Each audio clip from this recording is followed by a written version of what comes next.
Chers membres de la famille du monde entier, bienvenue à la conférence en ligne de Nouveau Ciel, Nouvelle Terre Shincheonji, témoignage sur les paraboles et la réalité des secrets du royaume des cieux.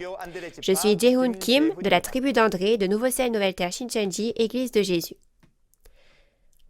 De nombreux pasteurs, séminaristes et fidèles du monde entier qui souhaitent aller au royaume des cieux sont présents parmi nous. Au cours de la conférence d'aujourd'hui, nous parlerons de l'évangile du royaume des cieux caché en parabole dans la Bible. Tout d'abord, je voudrais remercier Dieu le Père de nous avoir permis de faire tout cela et je voudrais exprimer ma gratitude à vous tous qui participez à la recherche de la vérité malgré la situation actuelle difficile. J'espère que tous ceux qui sont présents seront remplis de la grâce de Dieu et nous commencerons la conférence après avoir prié Dieu le Père avec le même cœur. Dieu notre Père, envers qui nous sommes sincèrement reconnaissants, aujourd'hui, accordez la vie et la vérité à tous les hommes, et nous vous rendons grâce et gloire pour la grâce de permettre cette conférence en ligne intitulée « Témoignage sur les paraboles et la réalité des secrets du royaume des cieux » suite au témoignage sur la prophétie et l'accomplissement de l'Apocalypse pour les membres de la famille de la foi du monde entier qui attendent l'accomplissement de la parole de l'Apocalypse, la Nouvelle Alliance, la promesse de Dieu et de Jésus. Accordez à toute la famille de la foi qui participe à ce temps les yeux pour voir, les oreilles pour entendre et le cœur pour réaliser, afin qu'ils puissent réaliser le vrai sens de la Bible et ne pas se méprendre concernant la Bible, mais pour qu'ils puissent comprendre pleinement et réaliser la volonté de Dieu. Nous espérons sincèrement que vous nous ferez réaliser l'amour de Dieu à travers les précieuses paroles qui couleront de la bouche de l'instructeur qui témoignera en ce temps, et nous prions toutes ces paroles au nom de Jésus, notre Sauveur. Amen. Avant de commencer, nous tenons à vous informer que cette conférence en ligne se déroule dans le strict respect des règles de prévention sanitaire et de distanciation sociale. Chers auditeurs, connaissez-vous les secrets du royaume des cieux promis dans la Bible? Dans Matthieu 13, il est dit que les secrets du royaume des cieux sont cachés en paraboles. Il est dit que les semences, les champs, les arbres et les oiseaux que nous voyons souvent autour de nous sont étroitement liés au royaume des cieux. J'espère que vous écouterez attentivement l'évangile du royaume des cieux avec un cœur qui espère aller au royaume des cieux. Et nous allons accueillir Jae-in Lee, un instructeur de la tribu d'André, qui va donner cours sur le thème de la conférence d'aujourd'hui, leçon numéro 4, la semence, le champ, l'arbre et l'oiseau en parabole. Veuillez l'applaudir chaleureusement. Bonjour à tous les pasteurs, séminaristes et fidèles du monde entier qui mènent leur vie de foi en espérant aller au royaume des cieux et avoir la vie éternelle. Bienvenue. Je suis Jae-in Lee, un instructeur du centre qui a appris la parole révélée de la part du chef de la tribu d'André, un des 12 chefs de tribu de Nouveau Ciel, Nouvelle Terre Shincheonji, et notre chef de tribu a appris du président Mani Lee. Même si nos dénominations et nos doctrines sont différentes les unes des autres, nous, les croyants, avons une foi basée sur la même parole de la Bible. Cependant, la raison pour laquelle nous ne pouvions pas la comprendre en la lisant est qu'elle était cachée en parabole et que les réalités accomplies n'étaient pas apparues. Lorsque les réalités de ces prophéties sont révélées, ce sont les réalités des paraboles. Vous pouvez donc voir et comprendre leur signification. Les paraboles des secrets du royaume des cieux ne doivent pas être prises au pied de la lettre, ni comprises en surface, mais il faut comprendre leur véritable signification. Aujourd'hui, la parole que nous allons méditer, concernant le témoignage sur les paraboles et la réalité des secrets du royaume des cieux, est la semence, le champ, l'arbre et l'oiseau en parabole. Dans le monde, afin de récolter des fruits, on sème d'abord la semence dans le champ, puis lorsqu'elles ont atteint leur pleine maturité, on récolte les cultures pour moissonner les fruits. Ainsi, Dieu a aussi fait l'agriculture céleste sur cette terre. Il a comparé cela au royaume des cieux. Alors, à travers le vocabulaire que nous apprendrons aujourd'hui, réalisons un à un les secrets du royaume des cieux cachés en parabole. Tout d'abord, résumons le vrai sens du vocabulaire que nous allons apprendre aujourd'hui. La semence est la parole de Dieu, le champ est le cœur de l'homme et le monde, et l'arbre est l'être intérieur né de nouveau de la semence de la parole, c'est-à-dire le pasteur, et l'oiseau est l'esprit. Je pense que les pasteurs connaissent déjà ces paroles. Mais même si vous savez ces choses, j'apprécierais que vous écoutiez encore une fois ce que je vais expliquer aujourd'hui.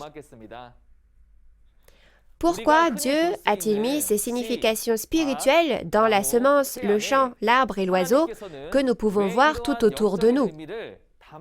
Il faut les découvrir à travers la Bible, n'est-ce pas? Premièrement, je vous ai résumé que le vrai sens de la semence en parabole est la parole de Dieu. Si vous regardez le contenu de la Bible, il y a la semence physique qui est semée quand les hommes sont féconds et prospèrent, ou quand les animaux et diverses plantes grandissent, mais il y a aussi la semence spirituelle, et on ne peut réaliser le royaume des cieux que lorsqu'on connaît le vrai sens contenu dans la semence. Lisons le verset sur les paraboles de Matthieu 13, 24 à 30. Il leur proposa une autre parabole et il dit « Le royaume des cieux est semblable à un homme qui a semé une bonne semence dans son champ, mais pendant que les gens dormaient, son ennemi vint, sema de l'ivraie parmi le blé et s'en alla.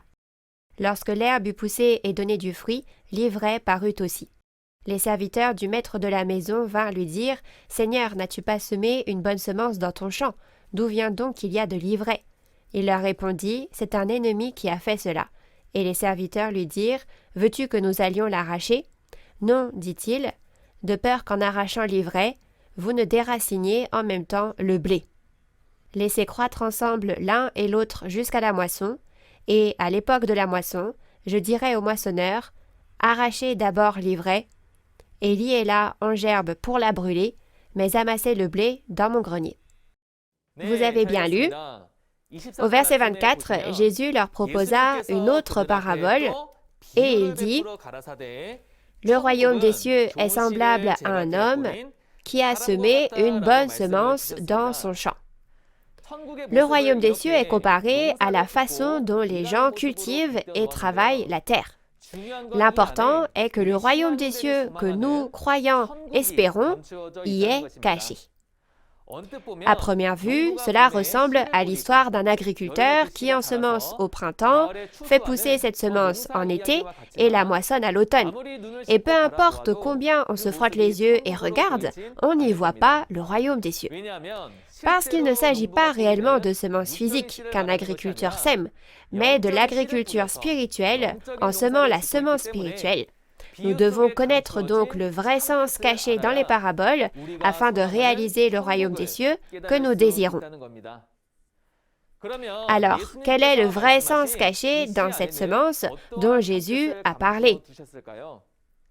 Dans Luc 8, 11, il est écrit que la semence est la parole de Dieu. Alors, aujourd'hui, regardons comment se passe l'agriculture spirituelle à travers la semence, la parole de Dieu, point par point.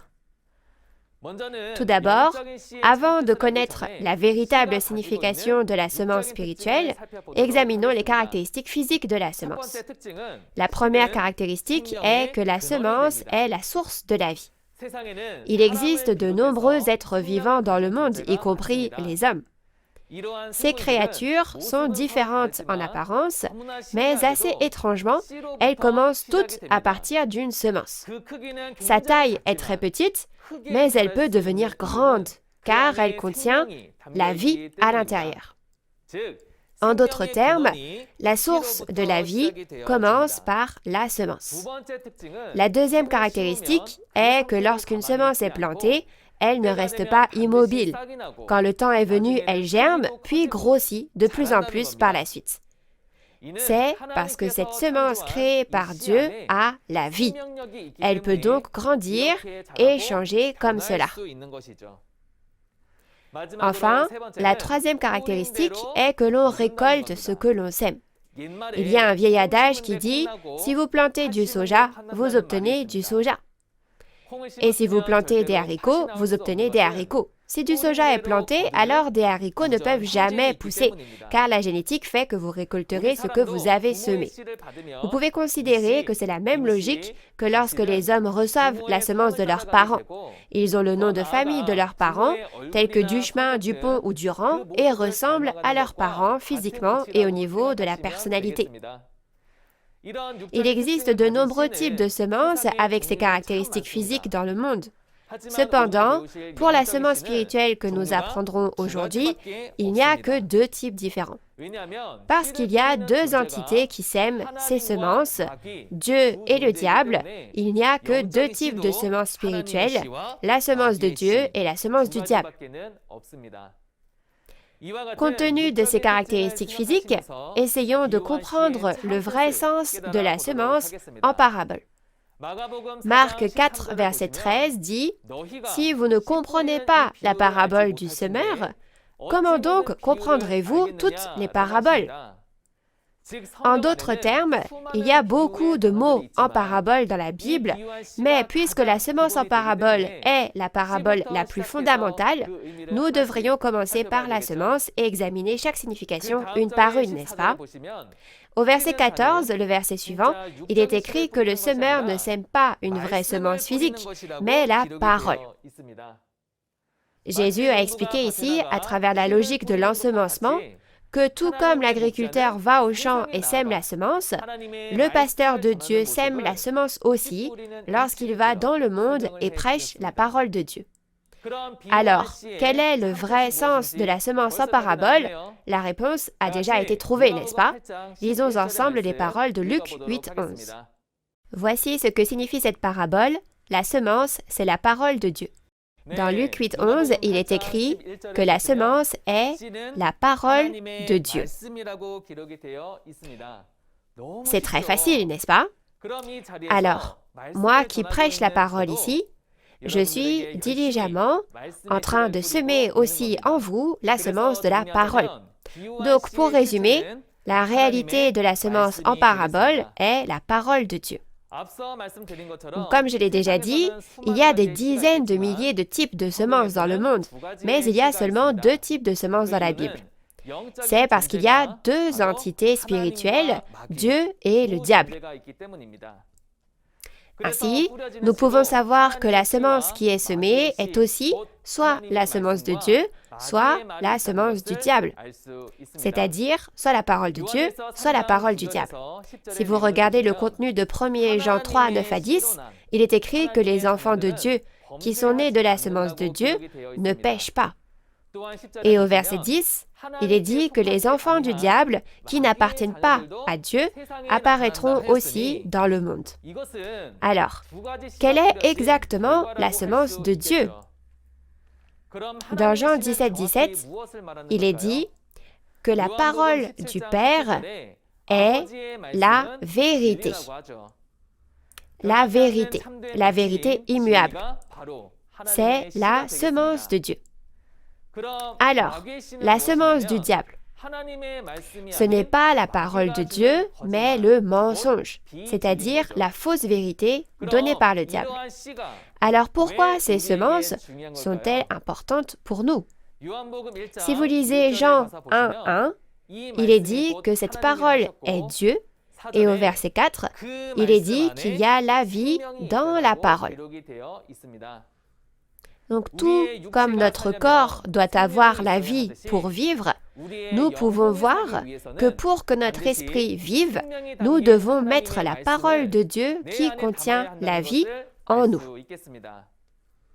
Ainsi, dans la Bible, naître de nouveau de la semence de Dieu est appelé naître de nouveau.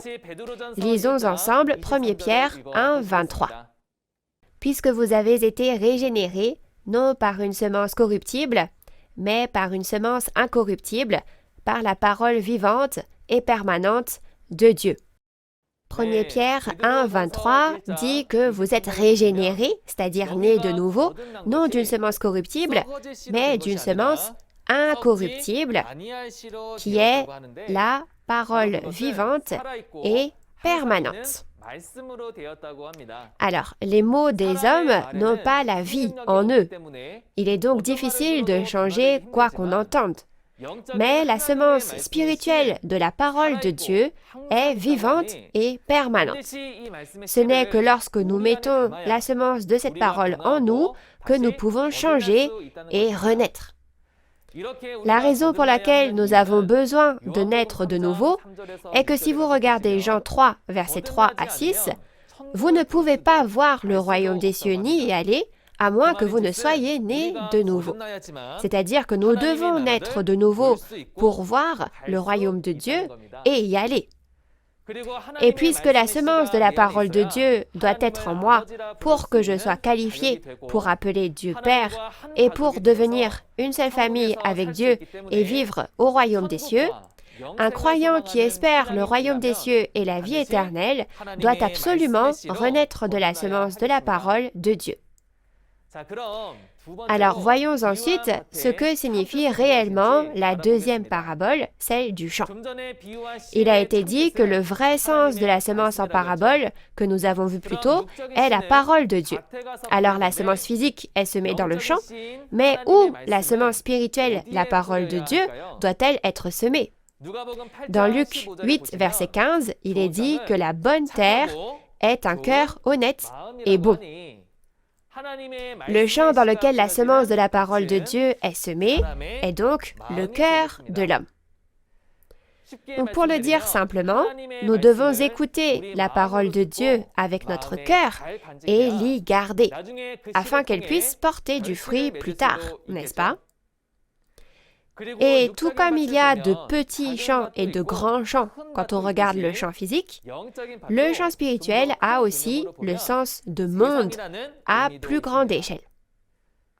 Donc, en regardant les caractéristiques physiques, le champ est l'endroit où la semence est semée, et quand cette semence est semée, elle pousse et porte du fruit. Alors, compte tenu de ces caractéristiques, nous examinerons également le sens spirituel à travers la Bible. Lisons ensemble les paroles de Luc 8, 15 que nous avons vues plus tôt. Ce qui est tombé dans la bonne terre, ce sont ceux qui, ayant entendu la parole avec un cœur honnête et bon, la retiennent et portent du fruit avec persévérance. Dans Luc 8, 15, il est dit qu'être une bonne terre signifie entendre la parole avec un cœur honnête et bon, la garder et porter du fruit avec persévérance. Tout comme l'agriculteur sème la semence dans le champ, la semence pousse et porte du fruit en temps voulu. Si je plante la semence de la parole de Dieu dans mon cœur, la garde bien et persévère, je pourrai porter le précieux fruit de Dieu.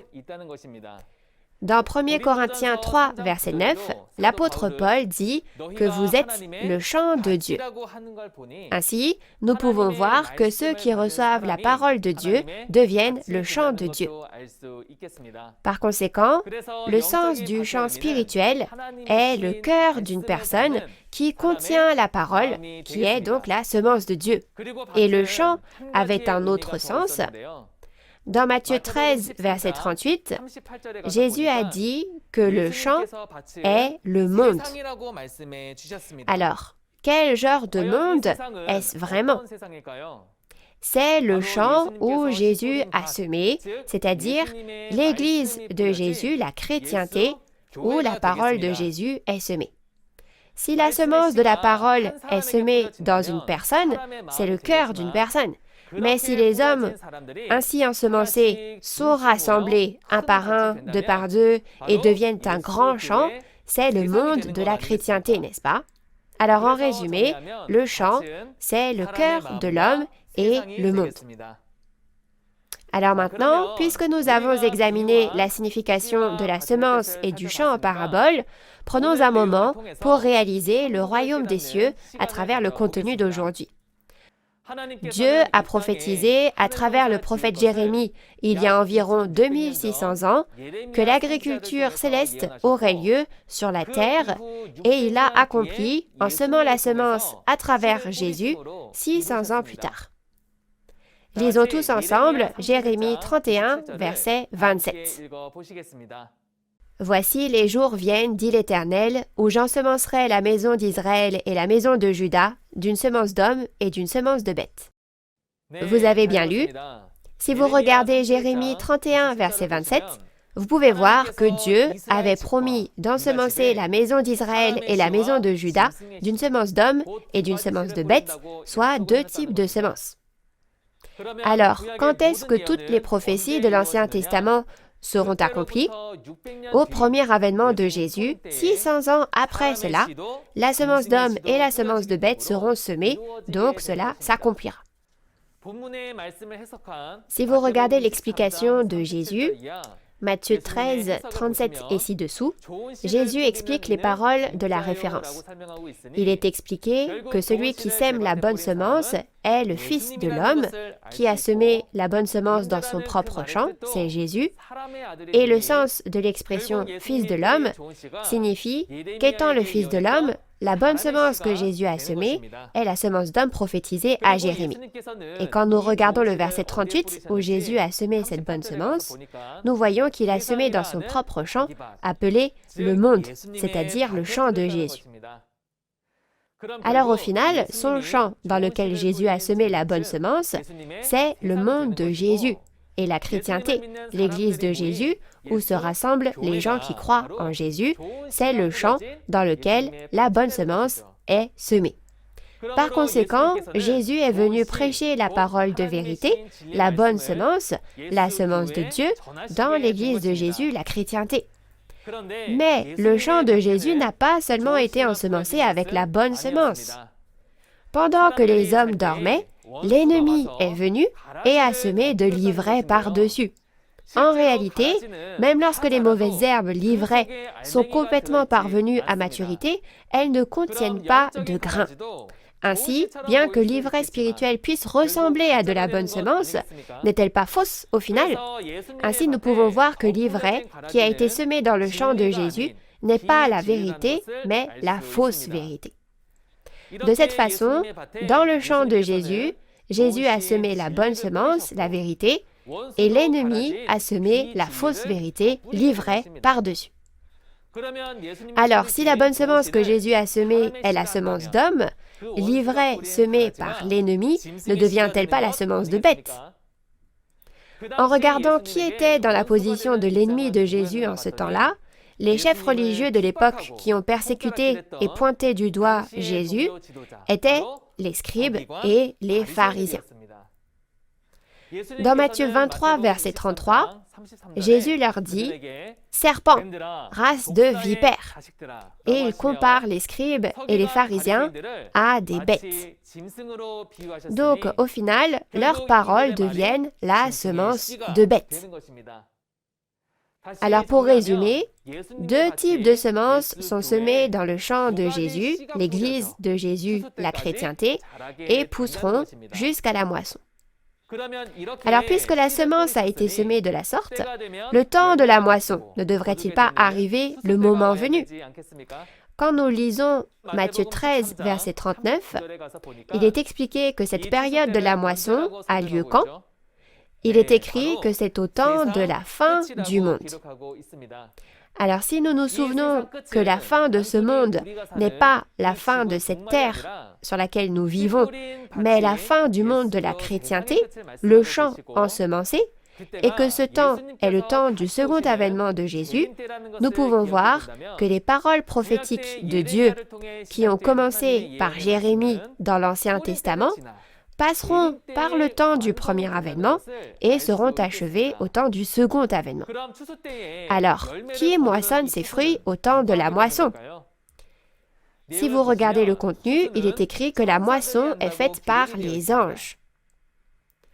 Alors regardons comment les anges descendent sur cette terre pour moissonner à travers l'Apocalypse de Jean. Lisons ensemble Apocalypse 14, versets 14 à 16. Je regardais, et voici, il y avait une nuée blanche, et sur la nuée était assis quelqu'un qui ressemblait à un fils d'homme, ayant sur sa tête une couronne d'or, et dans sa main une faucille tranchante. Et un autre ange sortit du temple, criant d'une voix forte à celui qui était assis sur la nuée, « Lance ta faucille, et moissonne, car l'heure de moissonner est venue, car la moisson de la terre est mûre. Et celui qui était assis sur la nuée jeta sa faucille sur la terre, et la terre fut moissonnée. Vous avez bien lu. Dans Apocalypse 14, 14 à 16, il est dit que la moisson de la terre est mûre. Ainsi, il est écrit que les anges viennent avec une faucille et qu'ils brandissent, de sorte que le grain est moissonné. Vous pouvez voir que c'est donc le temps de la moisson qui était appelé la fin du monde.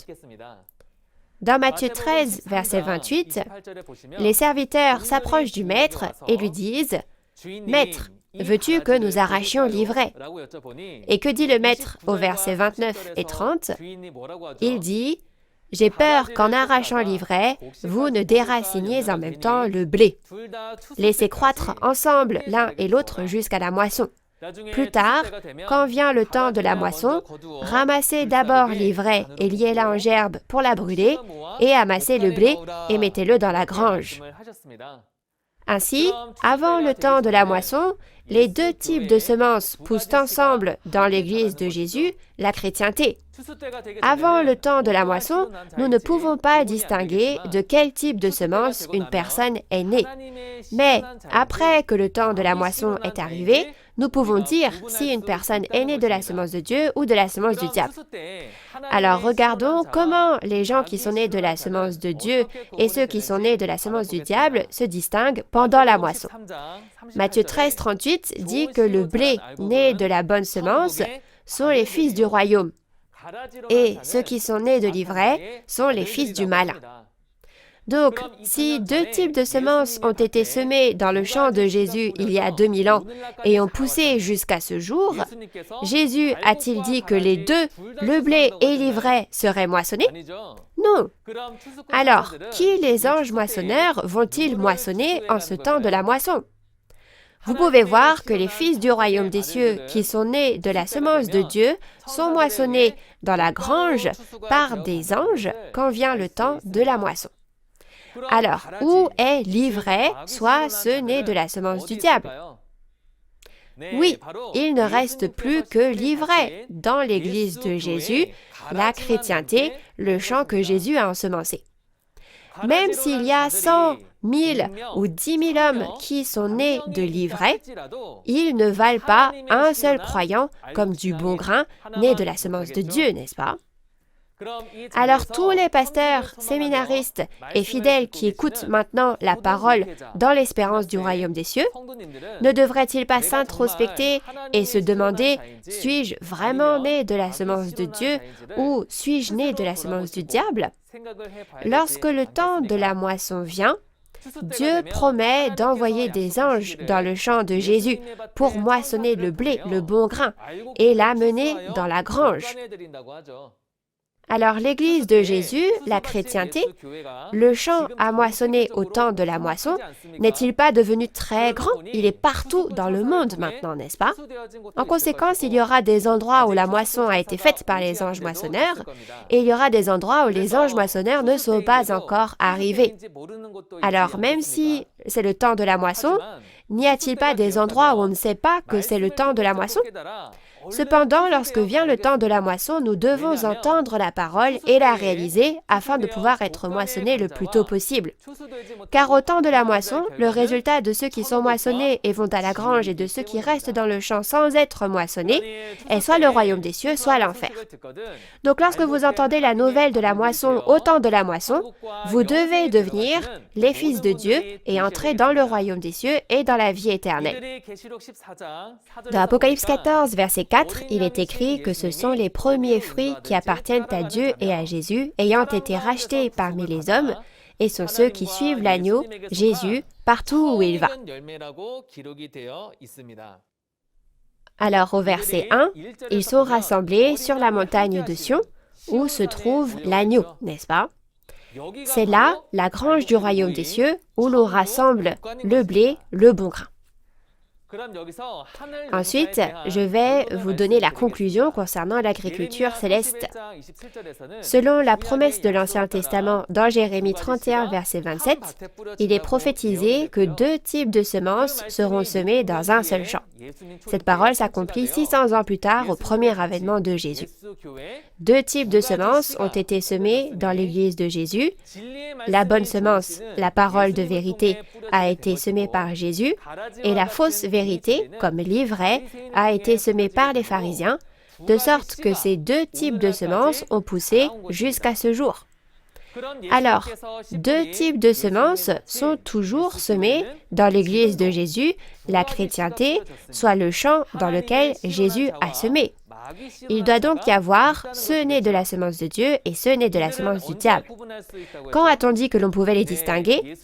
Oui, au temps de la moisson où Jésus revient. Si le temps de la moisson est venu, mais que l'on demeure dans l'Église de Jésus, la chrétienté, le champ de Jésus, n'est-ce pas la preuve que l'on est né de la semence du diable? Alors laissez-moi vous poser à nouveau une autre question. Les pasteurs, les séminaristes et les fidèles qui écoutent ces paroles, avez-vous été moissonnés? Ou êtes-vous restés dans son champ? J'espère que nous ne dirons pas simplement avec notre bouche « Seigneur, Seigneur », mais que nous renaîtrons vite de la semence de Dieu, que nous serons moissonnés et que nous deviendrons les précieux enfants de Dieu qui peuvent entrer dans le royaume des cieux. Alors, jetons donc un œil au 3e point, l'arbre en parabole. Si vous regardez dans la Bible, il y a un arbre qui est très commun en Israël, c'est la vigne. Les Israélites cueillaient les raisins de la vigne, en faisaient du vin et le buvaient. Mais dans Jean 15, verset 1, Jésus a dit qu'il est le vrai plant de vigne, le vrai cep. Alors, comment une personne peut-elle devenir un arbre? Cela ne signifie pas un arbre physique, mais un arbre spirituel, et Jésus est comparé à une vigne. Alors, tout comme la semence devient un arbre lorsqu'elle pousse, lorsqu'une personne grandit à travers la semence de la parole de Dieu, son cœur se transforme à l'image et à la ressemblance de Dieu. Par conséquent, l'arbre est l'être intérieur né de nouveau de la semence de la parole, c'est-à-dire le pasteur. Tout d'abord, lisons le verset sur les paraboles de Matthieu 13, 31 à 32 en ce qui concerne l'arbre. Il leur proposa une autre parabole et il dit « Le royaume des cieux est semblable à un grain de sénévé qu'un homme a pris et semé dans son champ.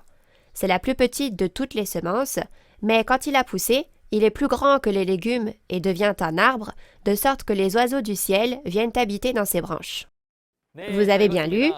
Comme mentionné précédemment, la semence est la parole de Dieu. Nous avons appris que la semence de la parole est semée dans le champ du cœur d'une personne. Mais en regardant les paroles de Matthieu 13, 31 à 32, le royaume des cieux est semblable à une semence qui grandit et devient un arbre. Après cela, il est dit que les oiseaux du ciel viennent y faire leur nid. Vous voyez cela comme le royaume des cieux, vous? Pour bien comprendre, bien réaliser, il faut aussi connaître la signification spirituelle de l'arbre et de l'oiseau. Tout d'abord, si l'on regarde les caractéristiques physiques, un arbre est fait d'une semence qui a grandi.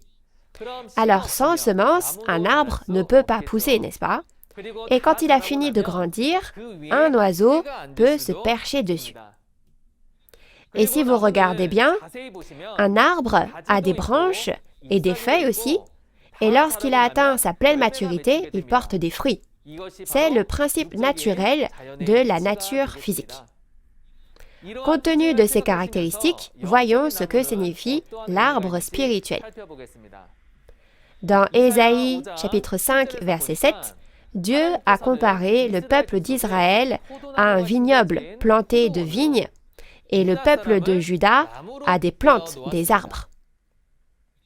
Et dans Jérémie 5, verset 14, il est écrit que mes paroles deviendront du feu et ce peuple du bois, des arbres. Ainsi, vous pouvez considérer les hommes comme des arbres. Mais tout le monde ne devient pas un arbre, n'est-ce pas? Tout comme un arbre ne devient un arbre que lorsqu'il y a une semence, l'homme intérieur qui grandit avec la semence de la parole de Dieu et qui naît de nouveau est un arbre.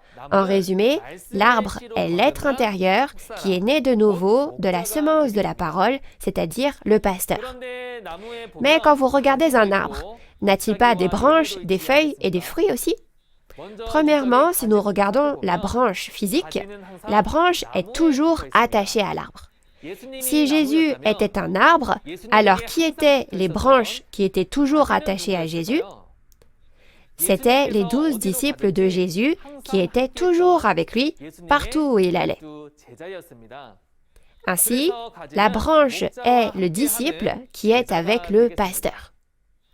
Et dans Jean 15, verset 1, il y a environ 2000 ans, Jésus a dit que Dieu le Père est le vigneron et qu'il est le vrai cep. Et au verset 5, Jésus a comparé les 12 disciples à des sarments, c'est-à-dire des branches. Donc, vous pouvez voir que Jésus avait 12 branches. Ainsi, le vrai sens de la branche spirituelle est le disciple. Ensuite, il faut regarder les feuilles attachées aux branches, n'est-ce pas? Alors, pour commencer par vous donner la réponse, la feuille est l'évangéliste qui prêche la parole de vie. Si vous regardez les arbres physiques dehors, ils ont beaucoup de feuilles sur leurs branches. En réalité, ces feuilles jouent un rôle important dans le fait de porter du fruit. Alors, les feuilles en parabole dans la Bible ne jouent-elles pas aussi un rôle pour sauver et aider quelque chose? Nous allons lire tous ensemble les paroles d'Ézéchiel 47, verset 12. Sur le torrent, sur ses bords de chaque côté, croîtront toutes sortes d'arbres fruitiers. Leur feuillage ne se flétrira point, et leurs fruits n'auront point de fin, ils mûriront tous les mois, parce que les eaux sortiront du sanctuaire. Leurs fruits serviront de nourriture et leurs feuilles de remède. Dans Ézéchiel 47, verset 12, il est écrit que ces feuilles sont comme un remède pour nous. Alors, certaines personnes sont physiquement malades, mais d'autres sont spirituellement malades. Si un homme lit la parole de Dieu qui contient la vie, l'entend, mais ne la réalise pas, n'est-ce pas que l'esprit de l'homme se dessèche petit à petit, comme l'herbe sèche dans un champ vide? Si l'on donne la parole de vie à une personne malade pour la conduire à la vérité et sauver son esprit, alors la personne qui a prêché la parole joue le rôle de feuille, n'est-ce pas? Les feuilles deviennent donc les évangélistes qui accomplissent la mission d'évangélisation. Dans Apocalypse 22, verset 2, il est dit que l'arbre de vie pousse sur les deux bords du fleuve et que les feuilles de l'arbre de vie guérissent toutes les nations. S'il s'agissait de vraies feuilles, vous devriez nourrir les personnes avec de vraies feuilles, telles que des feuilles de chou, de laitue ou autres, afin de sauver et de guérir les malades spirituels dans le monde. Mais bien évidemment, vous pouvez voir que cela n'a aucun sens, n'est-ce pas? La seule chose qui peut sauver nos esprits et faire revivre toutes les nations du monde n'est pas une feuille physique, mais la parole de Dieu. Donc, en résumé, les feuilles sont les évangélistes qui prêchent la parole. Alors, si l'arbre est une personne, si la branche est une personne, et que la feuille est une personne, quel genre de fruit portera-t-on? Ce sera un fidèle porté grâce à la parole. Alors, quel genre de personne devient-on? Dans Jacques 1, verset 18, il est écrit que nous sommes engendrés avec la parole de vérité, afin que nous soyons comme les premiers fruits. C'est pourquoi les fidèles qui sont nés de la parole deviennent les précieux fruits de Dieu. De plus, le fruit a une autre signification. Lorsque l'arbre est considéré comme un individu plutôt qu'une organisation, la parole qui sort de sa bouche devient également un fruit. Dans Matthieu 12, 33 à 35, il est dit que de bonnes paroles sortent de la bouche d'une bonne personne et de mauvaises paroles sortent de la bouche d'une mauvaise personne. Et qu'ainsi, on peut savoir si l'arbre est bon ou mauvais à travers son fruit. Alors, puisque la parole qui sort de la bouche d'une personne est aussi un fruit, lorsque la parole de vérité qui sauve l'esprit de l'homme est prêchée, cette parole devient le fruit de l'arbre de vie. Mais au contraire, lorsque la fausse vérité qui tue l'esprit de l'homme est prêchée, cela devient le fruit de l'arbre du bien et du mal. Pour résumer, le fruit représentera donc la parole ou le fidèle né de la parole. Alors, si vous, qui écoutez cette parole maintenant, mettez chaque parole dans votre cœur et qu'en étant dans cette parole, vous réalisez, alors vous devenez la réalité des premiers fruits mûrs qui sont si beaux aux yeux de Dieu. J'espère donc que nous pourrons tous être les précieux premiers fruits de Dieu. Maintenant, s'il y a deux types de semences spirituelles, combien de types d'arbres grandiront naturellement? Deux types d'arbres vont grandir, n'est-ce pas? Regardons plus en détail à propos de ces deux types d'arbres. Dieu a semé la semence de la vie sur cette terre, et quand la semence a poussé, elle devient un arbre, et les oiseaux y viennent y faire leur nid, et il a dit que cela est semblable au royaume des cieux. Alors, l'arbre qui grandit en étant né de la semence de vie deviendra l'arbre de vie. Au premier avènement, il y a 2000 ans, Jésus et son organisation étaient donc la vraie vigne, le vrai cep dans Jean 15, la réalité de l'arbre de vie et la réalité du royaume des cieux. Dans Jean 14, verset 6, Jésus a dit « Je suis le chemin, la vérité et la vie ». Ainsi, de la bouche de Jésus sortait la parole de vie qui est le fruit de l'arbre de vie, c'est-à-dire la vérité. Alors si l'on résume, l'arbre de Dieu est le vrai pasteur et son organisation, n'est-ce pas? Et si je suis cette parole et que j'appartiens à l'organisation de ce vrai pasteur, cela veut dire que je suis le chemin de la vie vers le royaume des cieux. À l'inverse, il y a l'arbre qui a grandi de la semence semée par Satan, le diable, c'est-à-dire la semence de la mort.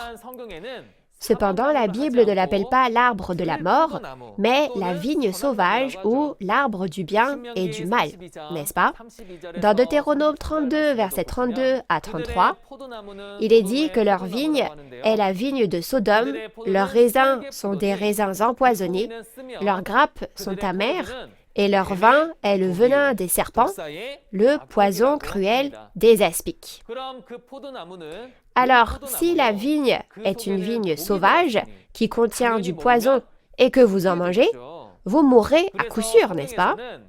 C'est pourquoi dans la Bible, le faux pasteur est appelé la vigne sauvage ou l'arbre du bien et du mal. Alors, de même que l'arbre du bien et du mal porte le fruit du bien et du mal, que sortira de la bouche du faux pasteur? Ce sera la fausse vérité qui tue l'esprit de l'homme, n'est-ce pas? C'est le fruit de la connaissance du bien et du mal qu'il ne faut jamais manger. Au premier avènement de Jésus, puisque la fausse vérité, semblable au fruit du bien et du mal, sortait de la bouche des pharisiens et des scribes, ils étaient la vigne sauvage. Ils sont donc devenus la réalité de l'arbre du bien et du mal. Donc pour résumer, l'arbre de Satan, c'est le faux pasteur et son organisation. Pour finir, voyons ce qu'est l'oiseau en parabole. Dans Genèse 8, Noé est monté dans l'arche pour éviter le jugement du déluge que Dieu a envoyé. Et après cela, il a envoyé une colombe pour vérifier à quel point le niveau de l'eau avait diminué. Ainsi, il y a des oiseaux physiques dans la Bible, mais comme dans Matthieu 13, 31 à 32, lorsque l'arbre spirituel a grandi, il y a aussi des oiseaux spirituels qui y nichent. Tout comme un oiseau physique vole vers un arbre physique, qui viendra à ceux qui sont nés de nouveau de la semence de la parole de Dieu? Oui, c'est le Saint-Esprit du ciel qui sera avec eux, n'est-ce pas? Donc la signification spirituelle de l'oiseau, c'est l'esprit. Premièrement, si nous examinons les caractéristiques physiques de l'oiseau peut voler librement n'importe où. Et après avoir déterminé s'il s'agit d'un arbre sur lequel il peut se poser, il va se diriger directement vers cet arbre et y habiter.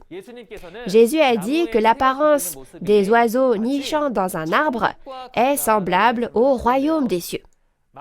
Alors si l'arbre, c'est l'homme, voyons à quoi ressemblent les esprits qui y habitent. Nous allons lire la parole de Matthieu 3, verset 16. Dès que Jésus eut été baptisé, il sortit de l'eau. Et voici, les cieux s'ouvrirent, et il vit l'Esprit de Dieu descendre comme une colombe et venir sur lui. Si vous regardez le contenu de Matthieu 3, verset 16, lorsque Jésus a été baptisé par Jean-Baptiste et est sorti de l'eau, le Saint-Esprit, comme une colombe, est venu vers Jésus, c'est-à-dire que Dieu est venu vers Jésus. Tout comme un oiseau perché sur un arbre, Dieu, le Saint-Esprit, était avec Jésus. Par conséquent, Jésus était la réalité du royaume des cieux où Dieu se trouvait il y a 2000 ans. Dans Apocalypse 19, verset 17, on crie aux oiseaux qui volent au milieu du ciel de se rassembler au festin des noces du royaume des cieux, qui est le grand festin de Dieu. Ce ne sont pas des oiseaux physiques, mais on peut comprendre qu'il s'agit des esprits saints réunis dans le royaume des cieux. Lorsque l'on voit les choses spirituellement, il y a les oiseaux de Dieu, mais il y a également les oiseaux de Satan, le diable. Dans Luc 8, verset 5 et verset 12, il y a un oiseau qui vole et mange la semence qui est semée dans le cœur d'une personne, et cet oiseau est le diable qui enlève la parole du cœur afin que les personnes ne puissent pas être sauvées. Si vous regardez aussi Apocalypse 18, verset 2, vous pouvez voir qu'il y a un endroit appelé Babylone où ces mauvais esprits se rassemblent, et il y a divers oiseaux impurs et odieux, c'est-à-dire des esprits mauvais qui s'y rassemblent. En résumé, l'oiseau en parabole est l'esprit, et il y en a deux types. Le Saint-Esprit, l'oiseau de Dieu, et le mauvais esprit, l'oiseau de Satan. Les vrais oiseaux physiques se perchent sur un arbre s'ils jugent que c'est un arbre sur lequel ils peuvent se percher. De même, l'oiseau de Dieu est avec l'arbre de vie, et l'oiseau de Satan est avec l'arbre du bien et du mal. C'est ainsi que sont séparés le royaume des cieux et l'enfer. Si nous sommes des croyants qui espèrent aller au royaume de Dieu, le royaume des cieux, quel genre d'oiseau doit voler vers nous? Dieu, le Saint-Esprit, Jésus et les anges doivent devenir les oiseaux et être avec nous. Alors que devrions-nous faire à l'avenir pour que l'oiseau de Dieu puisse être avec nous? Ne devrions-nous pas être capables de discerner qui est le vrai pasteur, l'arbre de vie, et le faux pasteur, l'arbre du bien et du mal, et trouver l'arbre de vie et lui appartenir? Alors, comment discerner et réaliser? Dans Matthieu 7, versets 15 à 20, il est dit qu'un bon arbre produit de bons fruits et qu'un mauvais arbre produit de mauvais fruits. Donc, on reconnaît l'arbre à son fruit.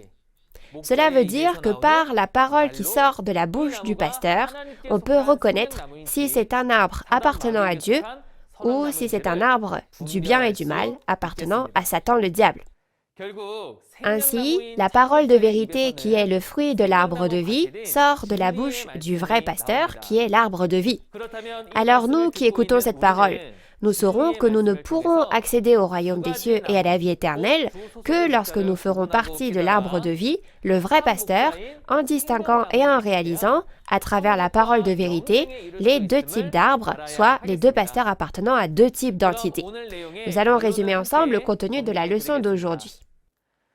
Aujourd'hui, les mots de vocabulaire que nous avons vus concernant les secrets du royaume des cieux dans la Bible en parabole sont la semence, le champ, l'arbre et l'oiseau. À travers la Bible, je vous ai expliqué que le vrai sens de la semence spirituelle est la parole de Dieu. Le champ est le cœur de l'homme et le monde, Et l'arbre est l'être intérieur qui est né de nouveau de la semence de la parole, c'est-à-dire le pasteur. Les oiseaux sont les esprits et il y a les esprits saints et les mauvais esprits. À travers cela, nous avons pu comprendre que deux types de semences ont été semées dans le champ de Jésus et que les enfants de Dieu nés de la semence de Dieu sont moissonnés dans la grange du royaume des cieux au temps de la moisson, c'est-à-dire la fin du monde. Mais ceux qui sont nés de la semence du diable ne sont pas moissonnés et restent dans le champ et sont brûlés, c'est-à-dire qu'ils sont jugés. Enfin, réalisant qu'il y a deux types de semences, deux types d'arbres et deux types d'oiseaux, qui sont des paraboles parlant du royaume des cieux dans la Bible, nous devons appartenir au vrai pasteur, l'arbre de vie, avec qui Dieu et Jésus sont. Nous devons nous efforcer aussi de devenir de vrais croyants qui peuvent parvenir au royaume des cieux et à la vie éternelle en étant toujours guidés par le Saint-Esprit. Amen. Comme Jésus l'a promis, nous pouvons en témoigner clairement, parce que la réalité de ce qui a été dit dans les paraboles est apparue. La prochaine conférence vous sera donnée par un instructeur meilleur que moi. Alors j'espère que vous l'écouterez tous, réaliserez les secrets du royaume des cieux et prendrez part au royaume des cieux tous ensemble. Maintenant, pour finir, comme nous sommes un en Dieu et en Jésus, j'aimerais que nous puissions clamer ensemble « Nous sommes un ». Alors quand je dirai « Nous sommes un », levez votre doigt comme ceci et disons-le tous ensemble. Nous sommes un en Dieu et en Jésus. We are one. Nous sommes un. Merci. Nous allons prier Dieu tous ensemble. Dieu notre Père qui est saint et qui est la source de la vie et des bénédictions. Nous vous remercions du fond du cœur de nous avoir permis de vivre au temps de la moisson où la parole révélée est témoignée et d'être venus à Dieu, d'entendre et de réaliser la précieuse parole de vie. Je crois que Dieu nous accordera la bénédiction de la vie éternelle sans mort parce que Dieu a créé les 12 tribus de Nouveau Ciel, Nouvelle Terre, Shincheonji, le royaume de Dieu, sur cette terre, comme accompli dans le ciel, aujourd'hui. Et Dieu, Jésus et le pasteur promis, le président, qui a été choisi et envoyé, aujourd'hui, sont avec nous. Les pasteurs séminaristes et précieux fidèles du monde entier qui sont ici avec nous ont erré dans le monde avec un esprit assoiffé pour trouver la vraie vérité. Maintenant, nous avons trouvé la précieuse parole qui témoigne des paraboles des secrets du royaume des cieux cachés dans la Bible et leur réalité. Veuillez protéger nos esprits afin que nous puissions profiter de la vraie paix intérieure en demeurant dans l'amour de Dieu. S'il vous plaît, œuvrez pour que nous puissions devenir un dans la parole avec Dieu et Jésus, au lieu de suivre des chemins séparés avec différentes religions et différentes doctrines. À l'avenir, lorsque nous apprendrons les paraboles des secrets du royaume des cieux et les paroles de la réalité, aidez-nous afin que nous puissions tous naître de la semence de Dieu, être moissonnés et devenir la réalité des croyants comme du bon grain dans la grange du royaume des cieux. Nous souhaitons sincèrement que vous nous accordiez une grâce et un amour illimités et nous avons sincèrement cru et prié toutes ces paroles au nom de Jésus qui est notre vie. Amen. Merci d'avoir écouté jusqu'au bout. Chers fidèles, alors, que signifie cette nourriture et que signifie cette famine? Parle-t-on de la famine physique et de la nourriture physique? J'espère que ce temps vous aidera à réaliser parfaitement de quel genre de nourriture il s'agit. Quand une prophétie s'est accomplie, ne devrions-nous pas écouter et connaître ce qui s'est accompli? Merci à l'instructeur Jane Lee pour nous avoir témoigné cette précieuse parole. Applaudissons-le encore une fois. Alors, avez-vous pu vérifier à quel point la parole révélée de Nouveau Ciel, Nouvelle Terre, Shincheonji est claire? J'espère que c'était un moment d'espoir dans votre cœur, au travers duquel vous avez découvert le royaume des cieux. Ce jeudi, l'instructeur Pom-Jin Kim de la tribu de Tadé prêchera la parole de la leçon numéro 5 intitulée « La nourriture et le levain en parabole ». J'espère que vous pourrez y assister, réaliser la parole de vérité de Dieu et entrer dans le royaume des cieux que nous espérons. En plus des paroles d'aujourd'hui, si vous avez des questions concernant Nouveau Ciel, Nouvelle Terre, Shincheonji, Église de Jésus et la parole révélée, veuillez contacter le numéro représentant pour chaque tribu affiché à l'écran. Nous vous guiderons en détail et avec amabilité. Nous allons donc conclure cette conférence en faisant ensemble le Notre Père. Notre Père, qui es aux cieux, que ton nom soit sanctifié, que ton règne vienne, que ta volonté soit faite sur la terre comme au ciel. Donne-nous aujourd'hui notre pain de ce jour. Pardonne-nous nos offenses, comme nous pardonnons aussi à ceux qui nous ont offensés. Et ne nous laisse pas entrer en tentation, mais délivre-nous du mal. Car c'est à toi qu'appartiennent le règne, la puissance et la gloire au siècle des siècles. Amen. Ceci conclut la conférence en ligne d'aujourd'hui intitulée « Témoignages sur les paraboles et la réalité des secrets du royaume des cieux ». Merci à tous d'avoir été avec nous jusqu'à maintenant.